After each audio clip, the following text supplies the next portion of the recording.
Here with Robin Gamble, who's the author of the book Jesus 100, which is going to be launched at St Michael's Blundellsands. Robin, thank you very much. Just tell us a little bit about the book. And why have you come to write this? Well, I absolutely love the Gospels. I think they are the most brilliant and important books that the human race has ever created, and certainly they are part of the core of my living. But I've often found it quite difficult following the four Gospels and trying to put together a complete story of Jesus. They all jump around all over the place. Individually, they're great, but I'm trying, so I thought, what would it be like if I could weave Matthew, Mark, Luke, and John together, like four strings forming one rope?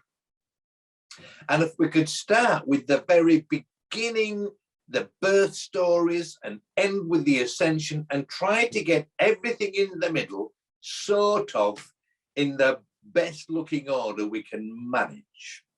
So that was the basic idea. And who's the book aimed at? Well, it says 100 days to find him, 100 days to follow him, 100 days to become like him.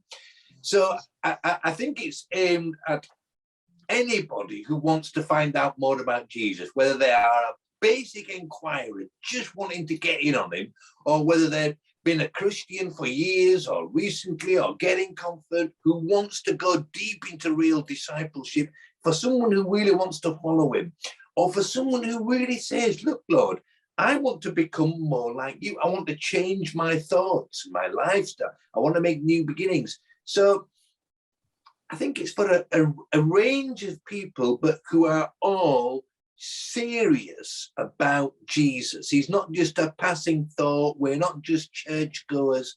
We want to really live with this man Jesus in our life.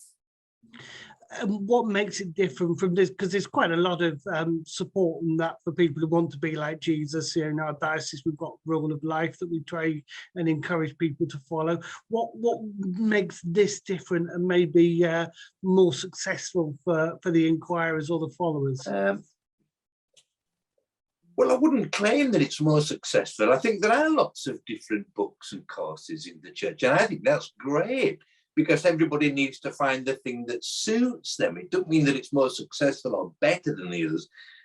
What I've tried to do, I think loads of religious books are very religious,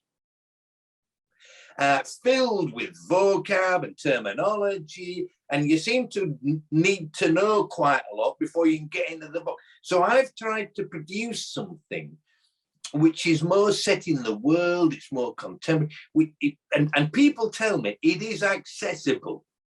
When I send this book out to people, I often put a little picture in of the Narnia wardrobe, which is a great icon to me, because I've always loved the idea. I go through this wardrobe and I get in, and I've tried to make this book a bit like the Narnia wardrobe, and something that ordinary people, you know, you don't need to be well read, you don't need to have been a Christian for years, you don't need masses of Bible, you can just pick it up and start and, well, not get it, but get him from the first page.